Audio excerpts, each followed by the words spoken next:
Hi friends, நம்ம ஐநாத் serial வந்து இன்றைக்கி என்ன நடக்கும் தான் பார்க்க போகிறோம். ஸோ பார்த்தீங்கன்னா, நம்ம சோழன் தேவலா சோழி வந்து பார்த்துட்டாரு. எனக்கு காயத்ரி வந்து லவ் பண்ணுறேன், சரி லவ் பண்ணுற மாதிரி வந்து நடிக்கலாம் அப்படின்ட்டு வந்து நம்ம நிலா வந்து கடுப்பேற்றன்னு சொல்லிட்டு வந்து செஞ்சுட்ருக்காரு. சில விஷயங்கள் செஞ்சு பார்த்திங்கன்னா அது ரொம்ப பிரச்சனையாக தான் ஆகிருக்கு.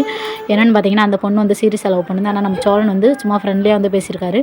நம்ம நிலா வந்து கடுப்பேற்றணும்னு சொல்லிட்டு சன் பார்த்திங்கன்னா, அந்த காயத்ரியோட ஃப்ரெண்ட்ஸ் இருப்பாங்களே, ஸோ அந்த பையன் வந்து கேட்குறாங்க நிலாட்ட வந்து, இந்த மாதிரி கல்யாணமான வந்து எதுக்கு முதைய வந்து காயத்ரி சொல்ல வேண்டியதானே, அவளுக்கு ஏதாவது ஆச்சுன்னு வச்சுக்கோ நீ செத்து அப்படின்ற மாதிரி அந்த பையன் சொல்லுவாங்க. சொன்னோன்னு பார்த்தீங்கன்னா, உடனே நம்ம சேரன்ட்டு சோழனை பார்த்து வந்து திட்டுறாங்க. எதுக்குடா ஏற்கனவே ஒரு பொண்ணை கல்யாணம் பண்ணி வீட்டில் வச்சுருக்கேன், அப்புறம் எதுக்குடா நீ தேவையில்லாமல் அந்த பொண்ணையும் வேறு லவ் பண்ணுற அப்படி இப்படின்னு சொல்லிடுறாங்க. சொன்னோன்னு பார்த்தீங்கன்னா, இன்னும் எனக்கு என்ன சீரியஸாக கல்யாணம் இருக்குது, சும்மா டூப்ளிகேட் கல்யாணம் தான் நடந்திருக்கு, இதனால் என்ன பிரச்சனை வரப்போகுது, அவங்க தான் எனக்கு இன்னும் 2 மாதத்தில் டைவர்ஸ் பண்ணிடுவாங்க, அப்புறம் என்ன எனக்கு பிரச்சனை, அதனால் நானே அந்த பொண்ணை லவ் பண்ணுறதுனால எந்த தப்பு இல்லை அப்படின்ட்டு வந்து சொல்கிறாங்க நம்ம சோழன். சொன்னோன்னு சரின்னு சொல்லிட்டு பார்த்தீங்கன்னா, சொல்லணுன்னா நம்ம நிலா வந்து அப்படியே சரி இப்போ அந்த பொண்ணுகிட்ட போய் அவங்க வந்திருக்காங்களா அவங்ககிட்ட போய் இதான் என் ஒய்ஃப் அப்படின்னு சொல்லி நான் சொன்னால் இவங்க அதை வருவாங்களான்னு கேளுனே அப்படின்னு சொல்லுவாங்க.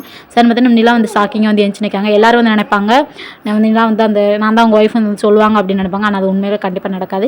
கரெக்ட் தானே அவங்க செஞ்சுருக்காங்க, நான் தான் அவங்க ஒய்ஃபே கிடையாது, எல்லாமே டூப்ளிகேட் கல்யாணம் தானே அப்படின்றப்ப வந்து அவங்க செஞ்சதான் ரைட். ஏன்னா எனக்கு கொஞ்ச நாள் டைவர்ஸ் ஆயிரும், எப்படி நான் இவங்களை விட்டுட்டு போயிடுவேன். அதனால் வந்து அந்த பொண்ணை லவ் பண்ணுறதுனால எந்த ஒரு பிரச்சனையும் இல்லை. ஃபஸ்ட் அந்த பொண்ணுக்கு என்னாச்சுன்னு போய் பாருங்கள், கதாவை முடியிருக்கலாம், என்னாச்சு எது பிரச்சனை போய் பாருங்கண்ணே அப்படின்னு சொல்லிட்டு வந்து நம்ம சேரனை பார்த்து நம்ம நிலா சொல்கிறாங்க. ஸோ நெக்ஸ்ட் சீரியல் ஃபுல்லாமே இதுதான் நடக்க போகுது. ஸோ அவ்வளோதான். Okay, bye bye, Tata.